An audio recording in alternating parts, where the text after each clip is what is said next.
설날 연휴가 시작이 되었습니다. 오랜만에 떠났던 고향을 찾아가고 헤어졌던 부모 형제를 만나고 일가 친척을 또 만나면서 혈육적 관계를 돌아보는 시간, 설날 연휴가 될 것입니다. 피는 물보다 진하다는 말이 있습니다. 같은 성씨, 같은 고향, 같은 친족은 묘한 친밀감과 공동체성을 느끼게 합니다. 이와 같이 끈끈한 관계를 어느 날 부정하고 관계를 끊고 고향을 등진다라고 하는 것은 참으로 어려운 일이죠. 고향 부모 형제, 일가 친척은 사람이 나이 들어가면서 더 생각나고 찾아가게 되는 곳입니다.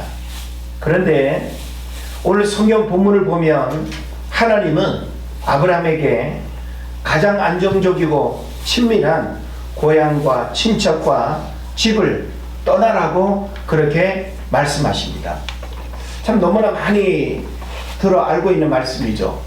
제가 얼마 전에 이 본문의 내용이 이렇게 생각이 나면서 하나님께서 아브라함에게 내 본토, 친척, 아비 집을 떠나라고 하는 이 의미가 무엇일까에 대한 고민이 생겼어요. 그냥 떠나라고 할 수도 있고 그냥 고향을 떠나라고 이렇게 한마디 할 수 있는데 분명히 본토, 친척, 아비집 거의 묶어서 같은 의미로도 우리가 이해할 수 있겠습니다만은 이 세 단어가 분명히 의미가 있겠다. 떠나라고 할 때는 무작정 떠나는 것이 아니라 무엇을 떠나라고 할 때 그 무엇 하나하나에는 분명한 의미가 있겠다라고 하는 생각을 하게 됐습니다. 그래서 오늘 여러분과 함께 나누게 되는 이 말씀은 그런 설교자의 고민으로부터 말씀이 준비가 되었고 과연 하나님께서 아브라함으로 하여금 떠나라고 하신 이유가 무엇일까? 그리고 아브라함이 떠남으로 인해서 받게 되는 복이 무엇인지, 그래서 하나님 오늘도 우리에게 바로 떠날 것을 명령하고 있다라고 하는 거예요. 우리는 명절을 맞이해서 떠났던 고향을 가게 되죠. 아마 오늘 오후 시간부터 강원도로, 제주도로, 전라도로 다양하게 아마 여러분 이제 가실 것 같아요. 예. 우리는 지금 떠나왔던 그 자리로 우리는 잠시 또 이렇게 가는데, 우리가 떠났던 그 장소는 특별한 의미가 있죠. 본토, 친척, 아비집, 굉장히 중요한 의미가 있다라고 하는 사실을 여러분 기억하셔야 됩니다. 자, 그런데 하나님께서 바로 지금 아브라함에게 가장 안정적이고 떠나기 싫은 곳이고 함께 살고 싶고 그리고 늘 떠나면 생각나는 곳, 근데 그곳을 떠나라고 말씀을 하는 거예요. 여러분이라면 어떻게 받아들이시겠습니까? 우리나라는 사실 떠난다 하더라도 오늘날 같으면 자동차로 그냥 3시간 4시간 어간이면 전국 어디를 다 갈 수 있어요. 그러니까 떠난다라고 하는 것이 별로 섭섭하거나 서운하지 않는 그런 이제 좁은 땅에 우리가 살지 않습니까?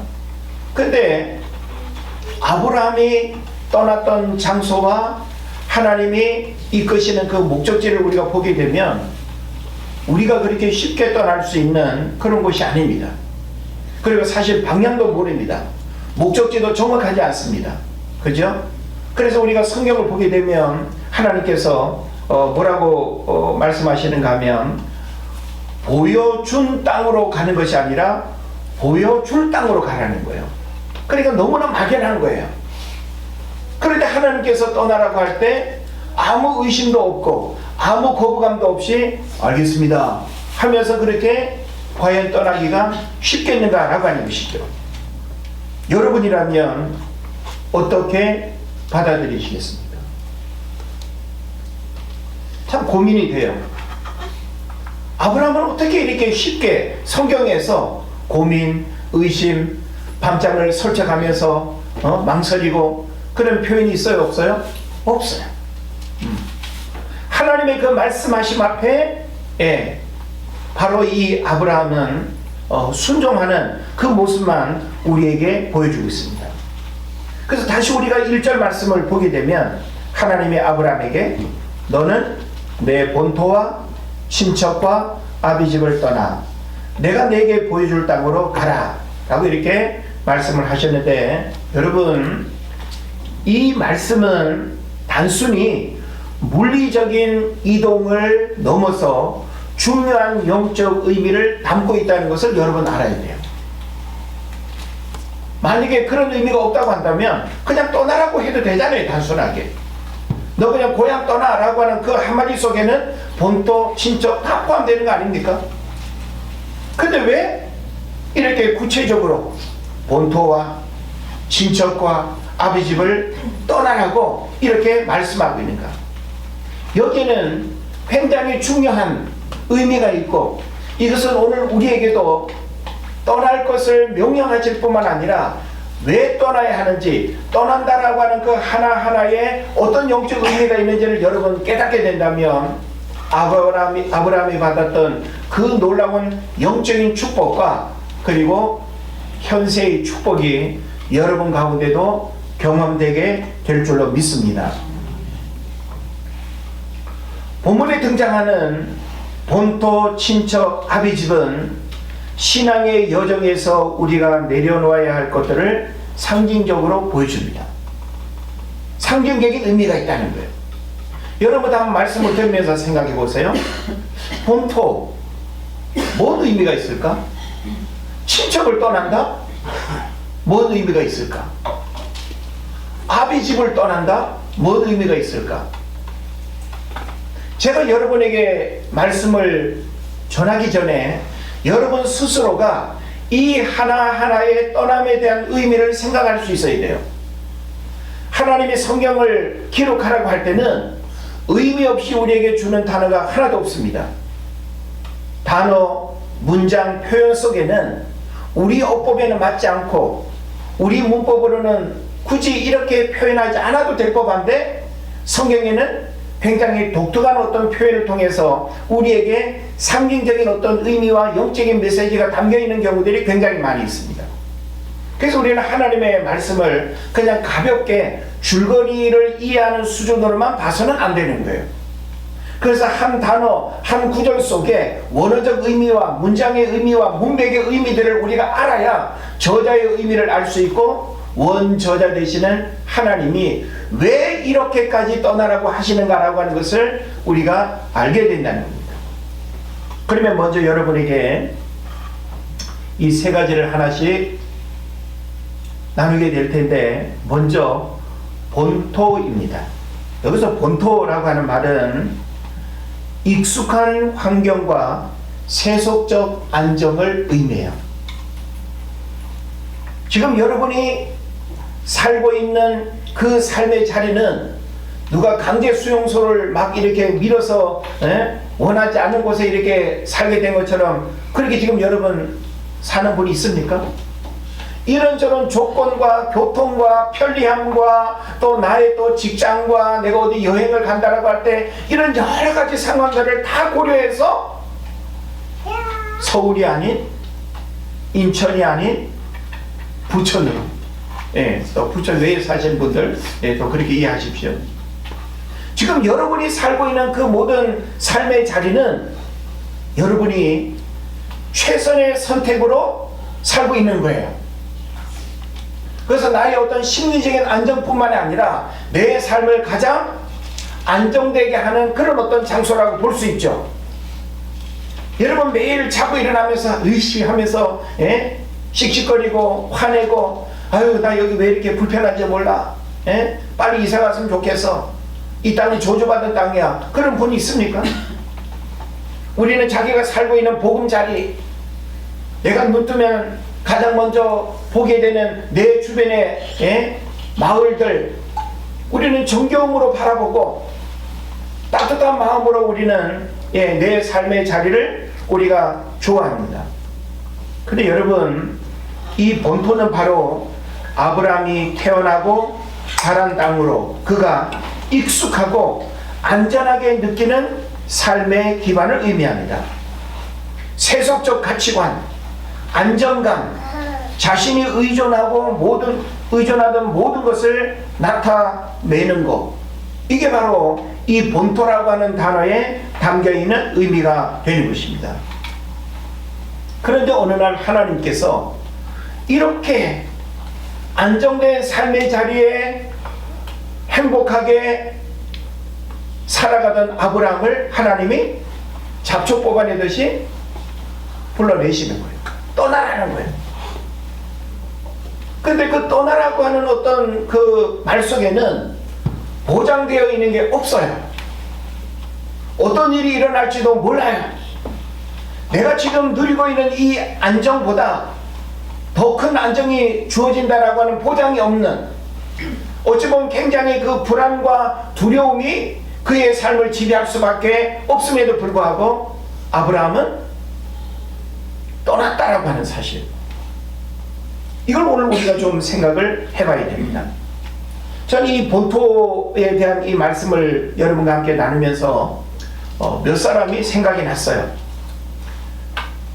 양영자 탁구선수, 지금은 선교사죠. 화려한 은퇴 후에 안정된 지도자의 삶을 뒤로하고 선교사로 헌신하고 훈련받아서 몽골 선교사로 갔던 그분을 여러분 한번 기억해 보십시오. 또 조정민 목사라고 있습니다. 아나운서라는 주목받고 안정된 직장을 뒤로하고 유학과 신학을 또 이렇게 하고 목사가 되었습니다. 이용규 선교사 잘 아시죠?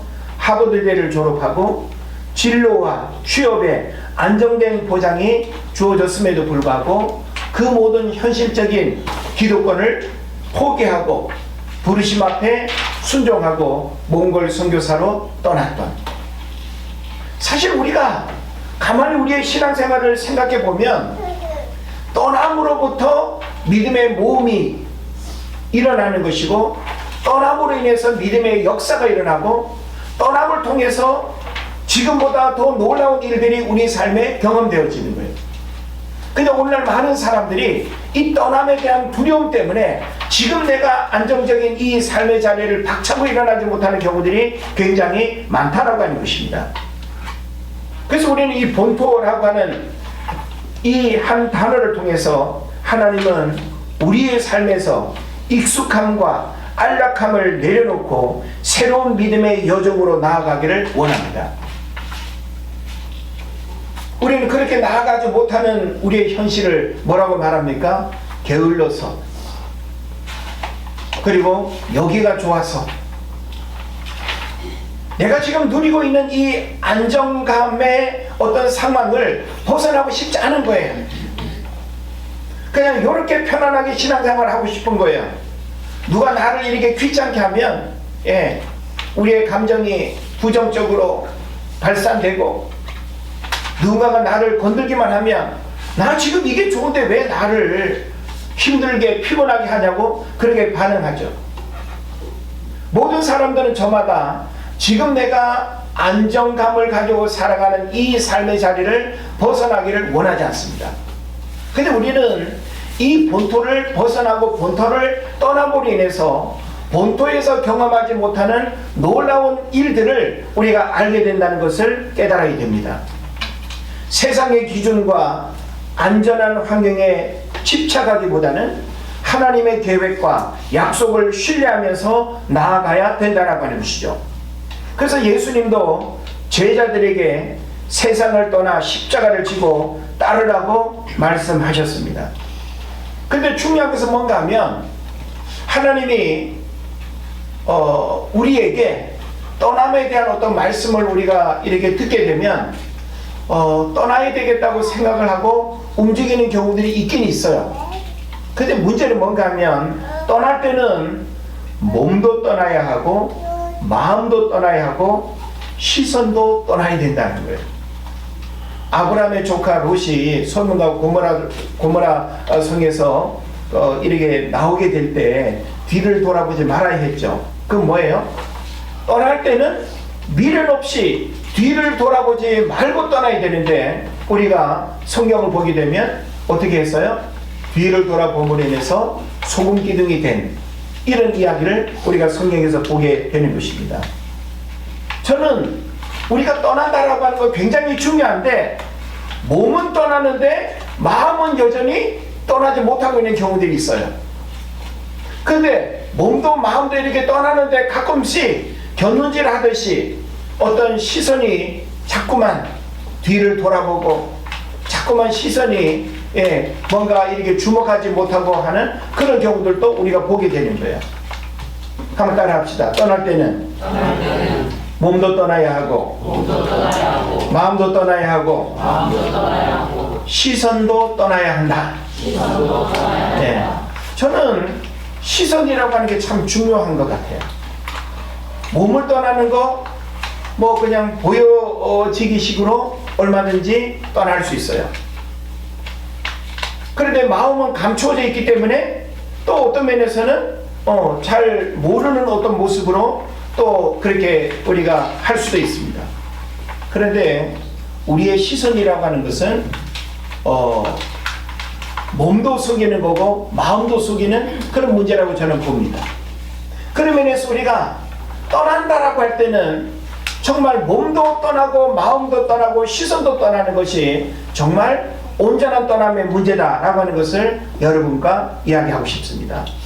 그런 면에서 성경에서 하나님의 아브라함을 본토를 떠나라고 할 때 이 본토가 어떤 의미가 있는가라고 하는 사실을 여러분이 잘 깨달으시고, 익숙한 환경과 그 세속적 안정으로부터 떠나지 못하면 우리가 하나님이 원하시는 그 축복의 자리에 이를 수가 없다라고 하는 사실을 우리가 알아야 되는 것입니다.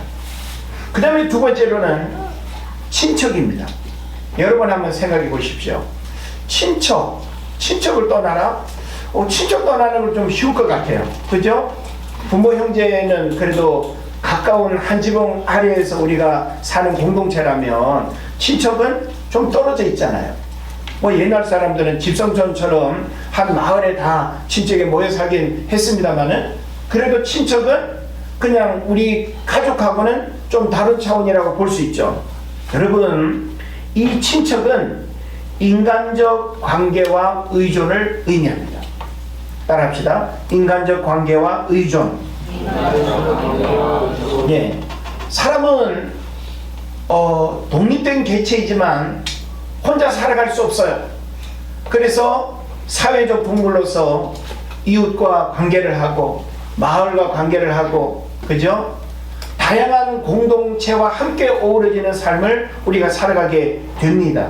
그런데 인간적 관계와 내가 의존하고 있는 그 관계의 끈을 끊어버리고 떠난다라고 하는 것은 엄청난 삶의 외로움과 어딘가에 그냥 나를 던져버려서 내동댕이 쳐지는 것과 같은 그런 어떤 모습이라고 볼 수 있어요. 우리가 여행을 할 때 나랑 친하고 나와 코드가 맞고 만나면 즐거운 그런 사람과 여행을 하는 것은 너무너무 즐거운 일이죠. 그런데 아무도 모르는 곳에, 정말 이 낯선 환경에 누구와도 내가 이렇게 대화할 수 없고 말이 통하지 않는 그런 삶의 자리에 내가 만약에 놓인다고 한다면 이걸 유쾌하게 여길 사람이 어디 있겠습니까? 지금 네팔로 간 사모니가 일행들은 보내온 이런 자료, 사진을 이렇게 영상 이렇게 보면 아주 뭐 얼마나 재미있는지 몰라요.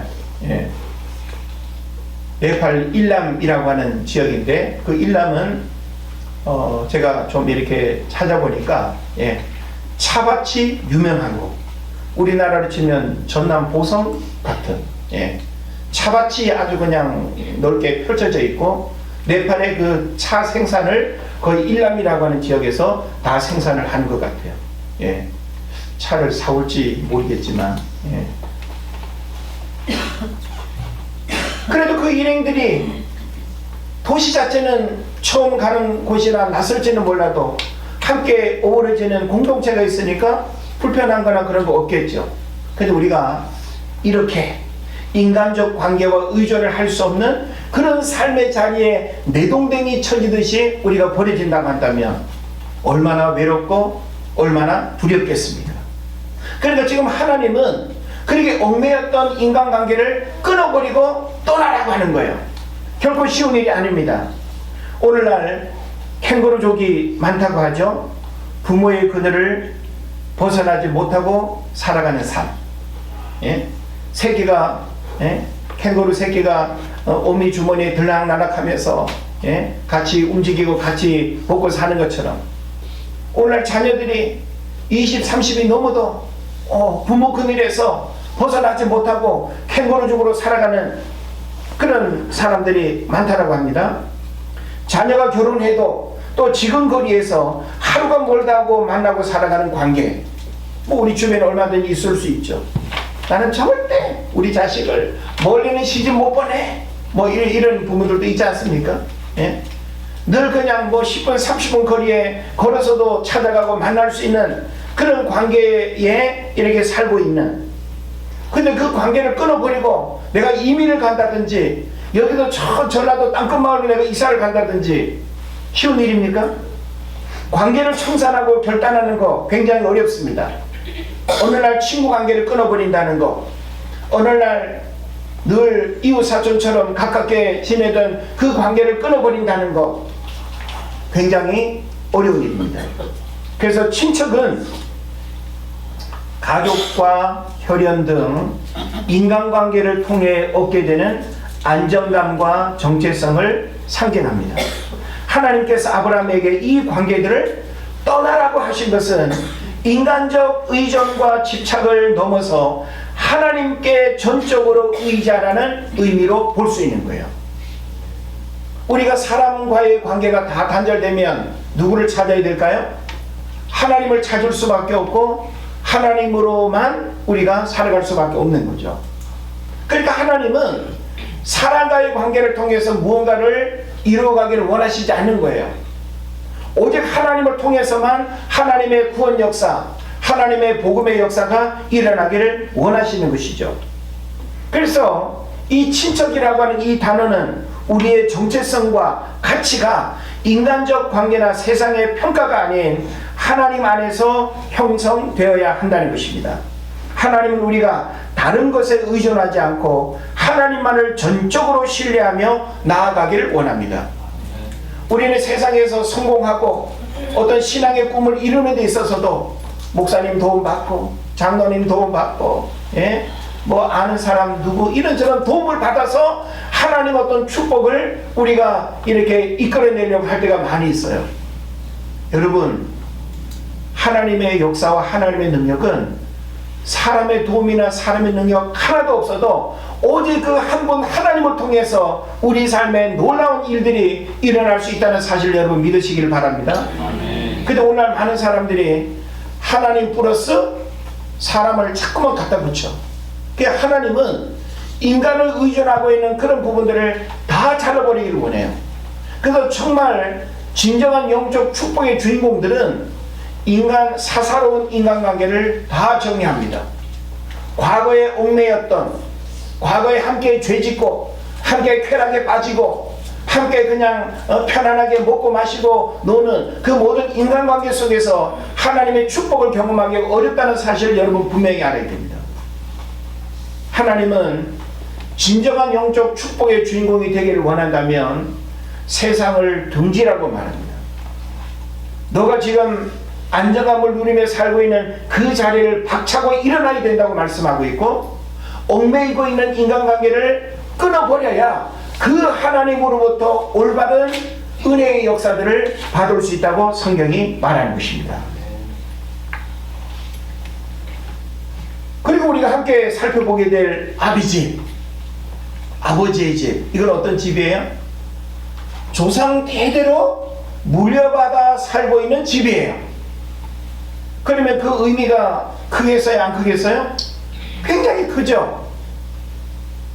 저도 뭐 이번 설날에 강원도를 다녀오긴 하겠습니다만은 저는 집에 갈 때마다 아버지 살아 생전의 흔적들을 이곳저곳에서 찾아봐야 쓰던 물건, 들락날락 하셨던 마구간, 어찌 보면 다 그냥 밀어버리고 다 부셔버리고 다 버려버리고 새 것으로 그렇게 할 수도 있지 않습니까? 그런데 묘하게 아버지의 흔적을 그대로 두고 싶은 그런 마음도 있어요. 아버지의 손때 묻은 마구간의 어떤 기둥, 내 어렸을 때 아버지랑 함께 만지면서 무언가를 만들고 뭔가를 놓았던 것. 그런데 여러분, 그 일부분의 것들도 지금 나에게 어떤 여운이 남아있고 아버지의 흔적을 느끼고 싶은 그런 부분을 지워버리고 싶지 않는데, 아버지의 집을 떠난다는 거 여러분 쉬울까요? 오늘날 현대인들의 아버지 집은 뭐 별거 없죠. 아파트니까. 아파트에 뭐 아버지의 집에 흔적과 여운이 남아있을 게 과연 있을까요? 다 돈으로 그냥 주고받고 돈의 가치로만 따지는 이런 현대 문명 속에서 아버지의 집이 주는 그런 의미들은 그렇게 크지 않은 것 같아요.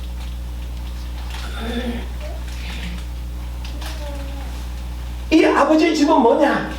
아비의 집은 과거와 전통을 의미한다, 여러분. 오늘날 많은 사람들이 나의 과거를 끊어버리는 것, 나의 과거를 부정하는 게 사실은 제일 어려워요. 우리는 과거를 회상하면서 추억도 떠올리고 과거의 그 일들이 오늘 나를 만들었기 때문에 과거를 부정하면서 오늘의 나를 독립적으로 이렇게 생각한다는 거 결코 쉽지 않습니다. 그런데 성경은 우리에게 뭘 말합니까? 우리 인생은 과거로 되돌아가는 인생이 없습니다. 우리는 끊임없이 미래를 향해서 나아가야 됩니다. 미래를 창조하시고 미래를 예비하시는 그 하나님은 나의 발목을 잡고 있는 과거와 그 전통의 인습으로부터 벗어나기를 원하는 거예요. 오늘날 많은 사람들이 이 아비 집에 머물러 있어요. 아비 집을 벗어나지 못하고 있어요. 과거와 그 전통에 붙들려서 새로운 것들을 담아내지 못하고 더 크고 놀라운 것들을 경험하지 못하는 그런 문제들이 있다라고 하는 사실이죠. 분명히 우리는 익숙했던 과거를 부정하고 살아가는 일은 어렵습니다. 편리한 문화, 관습, 전통, 오늘의 삶을 편안하게 살아가게 하는 원동력이었죠. 낯설고 어색하고 불편하고 적응하기 어려운 삶의 자리로 이동한다는 거 분명히 어려운 일입니다. 그래서 이 아비집은 부모 세대의 전통과 문화, 과거의 유산을 상징합니다. 이것은 그동안 우리가 의지했던 신념, 가치관, 문화적 배경을 의미할 수 있습니다. 그래서 아브라함의 경우 그의 아비 데라는 우상 숭배의 문화 속에 살았기 때문에 하나님께서는 그 환경을 떠나 새로운 길로 나아가도록 하신 것입니다.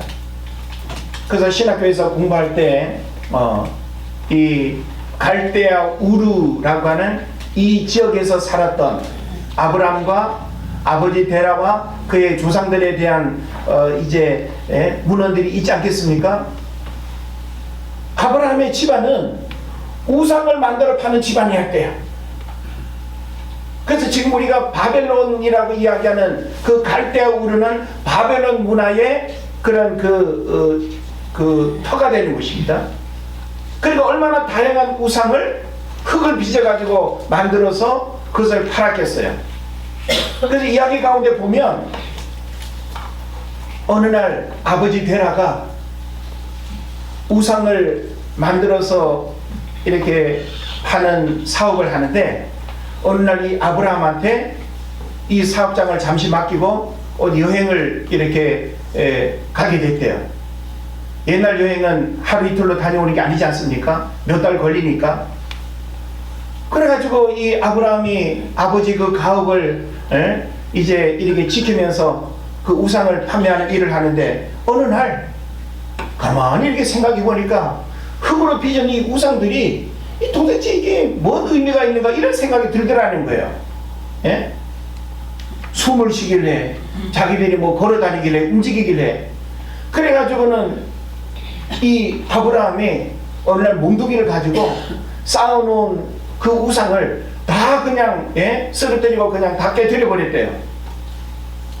당연히 물건을 팔 수는 없었겠죠.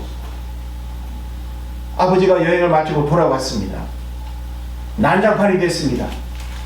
우상이 막 그냥 우상 물건들이 막 그냥 다 그냥 깨어져 있고 난리가 나 있습니다. 도대체 어떤 일이냐고 놀래서 아버지 데려가 아브라함에게 물었답니다. 아브라함이 말하기를 아니 글쎄 제가 어디 잠깐 화장실 갔다 오니까 이 우상들이 서로 싸워가지고 막 그냥 난장판이 됐다고 그렇게 이야기를 하더라는 거예요. 있을 수 없는 일이죠. 그래서 이 아브라함은 그 아버지의 가업을 이렇게 함께 이렇게 바라보면서 우상 숭배라고 하는 것이 눈에 보이지도 않는 어떤 신을 생명이 없는 이 우상을 만들어서 파는 것이 헛되다라고 하는 것을 마음속에 많이 생각하고 있었다는 거예요. 어찌 보면 신에 대한 갈망과 신에 대한 허무감에 대한 그런 부분을 갈등하면서 있을 때에 하나님이 부르셨다는 거예요. 그러니까 그 어떤 타이밍이 적절했다고도 볼 수 있는 것이죠. 우상을 만들어 파는 그 일이 의미 없는 일이라고 하는 사실을 깊이 고민하면서 신에 대한 어떤 허무감을 생각하고 있던 그때에 하나님이 아브라함에게 나타나셔서 내 본토 친척 아비 집을 떠나라고 할 때 어떤 거부감 없이 떠날 수 있었던 그 이유가 바로 그런 배경이 있었다는 걸 이야기하기도 합니다. 하나님은 우리의 과거를 넘어서 새로운 정체성과 사명을 주시기 위해서 부르십니다. 하나님의 약속은 우리의 과거에 얽매이지 않고 새로운 미래를 열어가게 하시기 때문인 것이죠. 그래서 우리가 새로운 하나님의 일하심의 축복을 경험하기를 원하면 여러분이 내가 얽매이고 있는 과거의 그런 인습과 전통으로부터 여러분 스스로가 끊어버리는 아픔과 또 공포와 두려움이 우리에게 찾아올지라도 그러해야 우리 삶에 새로운 변화들이 일어난다는 것입니다. 그런데 여러분 아브라함이 결국은 12장 1절에 이와 같은 하나님의 말씀을 듣고 어떻게 했어요? 떠났다라고 하는 것이죠. 보여준 땅도 아니고 보여줄 땅으로 가라고 할 때 아브라함이 결국은 떠났습니다. 그래서 우리가 결론적으로 우리가 살펴봐야 될 게 뭔가 하면 아브라함이 떠나게 됨으로써 받게 되는 복이 무엇이었냐는 거예요. 이것은 오늘 우리에게 내가 만약에 아브라함처럼 하나님이 떠나라고 하는 것들로부터 떠나게 되면 아브라함이 받은 그런 놀라운 축복들이 나에게도 경험된다는 사실을 영적인 축복의 원리로 여러분 깨달아야 될 줄을 믿습니다. 할렐루야. 아멘. 보세요. 아브라함이 본토 친척 아비 집을 떠나게 될 때 어떤 복을 받았습니까? 크게 한 네 가지로 살펴볼 수 있는데, 첫째로는 물질적 부의 축복을 경험했습니다. 한마디로 말하면 거부가 됐어요. 거부. 여러분 거부가 되길 원하십니까? 원하지 않으세요? 거부가 될 가능성이 없어 보입니까? 여러분 아브라함은 거부였어요. 무언가를 거부하는 게 아니라 굉장히 큰 거부였습니다. 창세기 13장 2절을 보면 가축과 은과 금이 풍부하였더라 라고 표현하고 있어요. 풍부는 뭐예요? 헤아릴 수 없을 만큼 넘치게 하나님이 주셨다는 거예요. 창세기 14장을 보면 많은 종과 일꾼들을 거느렸다고 했습니다. 그래서 이 아브라함 집에서 태어난 318명의 군사들이 있었어요. 여러분 어느 집에 318명의 종들을 먹이면서 돌보고 살아가는 그런 거부가 어디 있습니까? 쉽지 않습니다, 여러분. 그 그 정도의 거부였다는 거예요. 이것은 바로 그의 집안 규모와 경제적인 역량을 보여주는 것이죠. 또 창세기 23장을 가면 가나안 땅에서 많은 재산을 소유했고 나중에 헤브론 근처 막벨라 굴을 사서 가족의 매장지로 삼을 정도로 부유했습니다. 어떻게 이런 일이 일어났어요? 본토 친척 아버지 집을 떠남으로 인해서 이런 일들이 일어난 거예요. 아브라함이 이런 재산을 가지고 이동했고 싣고 와서 부자인 것처럼 보여주는 것이 아니라 혈혈단신 몸만 빠져나왔는데도 불구하고 아브라함에게 이런 걸 원하지 않았음에도 불구하고 하나님께서 본토 친척 아버지 집을 떠난 아브라함에게 물질적인 축복도 하나님이 주셨다라고 하는 것입니다. 이것뿐만일까요? 명예와 권위의 축복도 좋습니다. 명예와 권위의 축복이 뭡니까? 창세기 23장 6절을 보면 아브라함은 지역사회에서 매우 존경받는 인물이었습니다. 예를 들어서 헤브론 사람들은 이 아브라함을 하나님의 왕자로 부르며 존경을 표했습니다. 여러분 직장에서 존경받습니까? 여러분이 속해 있는 모임, 공동체에서 너 없으면 안 돼. 나는 너를 너무 존경해. 존경받습니까? 잘 모를 수도 있겠죠. 우리는 사람들로부터 정말 마음으로부터 우러나오는 그런 존경과 사랑을 받는 삶을 살아야 돼요. 인위적으로 만들어내는 것이 아니라 하나님의 축복으로 부어지는 그 존경이 우리에게 있어야 된다는 거죠. 창세기 14장을 보면 이웃 왕들과 동맹을 맺고 전쟁에서 승리했고 이를 통해서 그의 지도력과 영향력이 또한 확인되었습니다. 그러니까 아브라함은 본토 친척 아버지 집을 떠나는 이 일들을 통해서 하나님께서 이 아브라함에게 어떤 일들의 역사들이 일어나는가라고 하는 사실을 살펴보게 될 때 너무나 놀라운 축복, 갈대아 우리에서 있었다면 그냥 우상 만들어 파는 그 사장님이 됐을지는 몰라도 그 이상의 축복은 아무것도 없었을 겁니다. 그리고 하나님은 본토 친척 아버지 집을 떠난 이 아브라함에게 하나님의 보호와 인도에 대한 은혜를 주었습니다. 창세기 12장 20장을 보면 아브라함은 여러 어려운 상황에서도 하나님의 특별한 보호와 인도를 받습니다. 어떤 내용입니까? 이집트와 그랄에서 아내 사라를 물론 이 아브라함이 자신의 어떤 생명을 위해서 사례를 누이라고 이렇게 속이는 그런 일들이 있었죠. 이건 어떤 면에서는 아내 사라를 이를 위기에 처했을 때 하나님이 전적으로 개입해서 그를 구출해내고 그것이 어떤 전화위복의 기회가 되는 그런 일들도 우리가 보게 됩니다. 이거 뭘 말합니까? 위기의 상황 속에서 하나님의 절대적인 보호를 받는 것, 이것은 하나님이 본토 친척 아버지 집을 떠난 자의 삶을 전적으로 책임져 주시는 놀라운 은혜가 되는 것입니다. 그 다음에 마지막으로는 후손과 약속의 축복을 하나님이 하십니다. 이건 뭡니까? 백세의 아들 이삭을 얻게 되는 거죠. 백세의 아들을 얻을 수 있습니까? 90세에 자녀를 출산할 수 있습니까? 마음은 가질 수 있을지는 몰라도 불가능하다고 우리가 생각하지 않습니까? 그런데 하나님이 하시면 무의 수유를 창조하시는 하나님께서 우리 인생에 불가능하다고 하는 일들을 하나님의 능력으로 되어지게 하는 일들이 일어날 줄로 믿습니다. 그래서 창세기 15장 5절을 보면 하나님은 아브라함에게 하늘의 별처럼 바다의 모래처럼 많은 후손을 약속하십니다.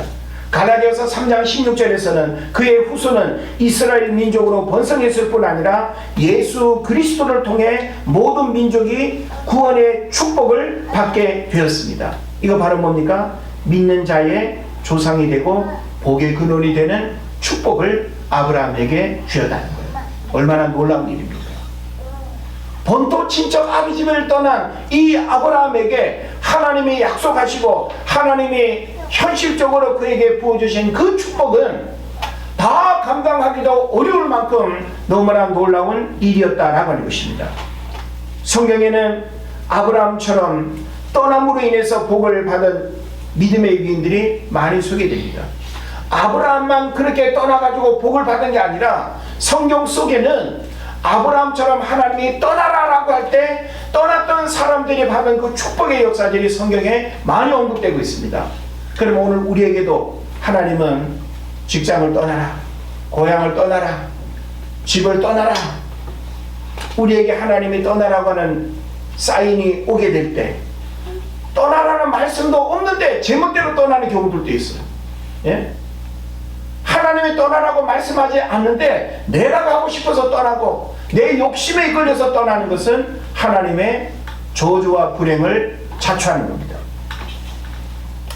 히브리서 11장 24절 25절을 보면 모세는 애굽 왕궁의 안락함을 버리고 히브리 백성과 함께 고난받는 길을 선택했다고 말합니다. 어딜 떠났어요? 왕궁을 떠났어요. 쉬운 일이 아닙니다. 왕자예요. 그 큰 나라의 다음 왕이 될 수 있는 사람이에요. 그런데 그 왕궁을 떠나서 미디안 광야로 가게 되는 그 모세를 우리가 생각해야 됩니다. 룻기서 1장 16절을 보면 모압 여인 룻은 시어머니 나오미와 함께 자신의 고향을 떠나 이스라엘로 갔습니다. 여러분, 나오미가 고향으로 돌아오는 것은 어찌 보면은 좋은 일이에요. 자기 고향으로 돌아오니까 여자가 자기 친정으로 돌아가는 것만큼 좋은 일이 어디 있겠습니까? 예? 땡큐죠, 땡큐죠. 그런데 룻은 이방 여인이에요. 지금 자기가 지금 살고 있는 그 땅을 떠난다라고 하는 것은 엄청난 불안이에요. 더군다나 남편 없는 상태에서 시어머니와 함께 시어머니 고향 유대 베들레헴으로 돌아온다라고 하는 것은 그의 삶에 어떤 희망도 미래도 보장되지 않는 거예요. 그럼에도 불구하고 룻은 자기 고향을 떠나 이스라엘로 갔습니다. 그녀는 당신의 백성이 나의 백성이 되고 당신의 하나님이 나의 하나님이 되리라고 고백하면서 믿음의 삶을 선택했습니다. 이 룻이 어떻게 됐는지 아시죠? 다윗의 증조모가 되고 그 혈통에서 예수님이 태어나셨다라고 하는 이 놀라운 축복을 여러분 기억해야 됩니다. 마태복음 4장 18절 20절을 보면 예수님의 부르심에 따라 어부였던 베드로와 제자들은 그들의 직업과 가정을 떠나서 주님을 따랐습니다.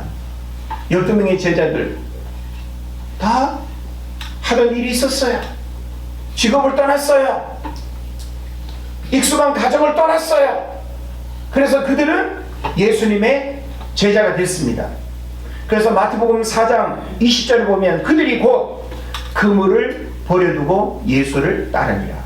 27절에도 그들이 곧 배와 아버지를 버려두고 예수를 따르니라. 여러분 그럴 수 있어요? 여러분 선교지로 하나님이 가라고 할 때 나 엄마 아빠랑 사는 게 좋은데 난 여기 부천에서 그냥 신앙생활 하는 게 좋은데 떠나지 못하면 우리는 하나님이 예비하신 그 축복의 반열에 설 수 없습니다. 우리 모두는 하나님의 부르심 앞에 순종하는 것이고 하나님이 떠나라고 할 때 떠나는 자가 진정한 축복의 주인공이 될 수 있는 것입니다. 그래서 이 제자들 이렇게 그물을 버려두고 배와 아버지를 버려두고 예수를 따랐던 그 제자들의 삶의 결과는 어땠습니까? 예수님의 제자가 되어 복음 전파의 사명을 받았습니다. 오순절 성령 강림 이후로 초대교회의 기둥이 되어서 세계적으로 복음을 전파하는 역할을 했습니다. 천국에서 특별한 보상을 약속받았습니다. 사도행전 9장에 보면 바울은 유대교 지도자로서 권위와 지위를 내려놓고 예수님을 만난 후에 복음을 위해 자신의 삶을 바쳤습니다. 사도 바울도 누굴 떠났어요? 과거에 본토 친척 아비집을 떠났어요. 그가 누렸던, 존경받던, 인정받던 가말리엘 문화생, 로마 시민권자, 바리새인 중에 바리새인, 그 모든 어떤 조건들을 다 떠나버리고 예수 그리스도와 십자가 외에는 자랑할 게 없다고 그렇게 고백하면서 오직 하나님께 그의 삶을 올인하면서 위대한 이방의 복음 전도자로 쓰임받았다는 사실을 기억하시기를 바랍니다. 말씀을 마칩니다. 하나님 오늘 우리에게 아브라함에게 명했던 것처럼 떠나라고 말씀하십니다. 여러분은 본토 친척 아비집 가운데 무엇을 떠나야 합니까? 무엇에 지금 여러분 머물러 있습니까? 무엇으로부터 떠나지 못하고 머뭇거리고 있습니까? 하나님은 명절에 고향을 잠시 떠났던 그 고향을 잠시 가는 이것을 주님 우리에게 원하는 것이 아니라 정말 하나님을 향해서 내가 돌이키고 떠나야 하는 그것을 주님 우리에게 요구하십니다. 우리가 떠나게 될 때 약속된 하나님의 축복을 경험할 수 있게 되는 것입니다. 우리는 떠남으로 인해서 영적인 성숙과 거룩한 삶을 살아갈 수 있습니다. 그리고 하나님의 간섭과 인도, 보호와 안정을 우리가 누릴 수 있습니다. 그리고 하나님으로부터 공급되는 그 은혜와 영적인 축복을 우리는 본토 친척 아비집이라고 하는 이 장소를 떠남으로 인해서 우리가 머물리는 곳에서 경험하지 못하는 놀라운 일들을 경험하게 될 줄을 믿습니다. 바라기는 우리가 설날 연휴를 보내는 이 1월 마지막 주일에 아브라함이 본토 친척 아비집을 떠나는 그 일이 평범한 물리적 이동이 아니었다라고 하는 사실을 깨달으시고 그 떠남으로 인해서 아브라함이 받은 그 놀라운 축복, 성경 속의 위대한 믿음의 위인들이 떠남으로 인해서 한 시대 쓰임받았던 그 크고 놀라운 축복의 역사, 하나님 오늘 여러분에게도 떠날 것을 명령하십니다. 여러분이 지금 머물리는 그 삶의 자리로부터 떠나면 하나님이 예비하신 그 축복의 은혜들을 경험하게 될 것입니다. 이 일들이 여러분 모두에게 충만하게 경험되기를 주의 이름으로 축복합니다. 기도합니다.